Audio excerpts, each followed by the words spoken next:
So we're the team that goes in to help people once they come out of hospital regain their independence slowly. So we go in for 6 weeks at a time and we help them regain their independence, do things on their own, but we're there to support them if they need us. Sometimes it's just having a chat. People just want to have someone to talk to whilst they do the dishes, for example. I can help them prepare their meals. It's just having somebody there, isn't it, to help them regain their confidence of being around their own home.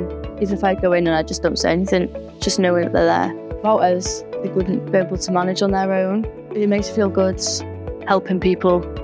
I'd say to people who are thinking about starting their career off in care, it's like a foot in the door. It's like a good opportunity.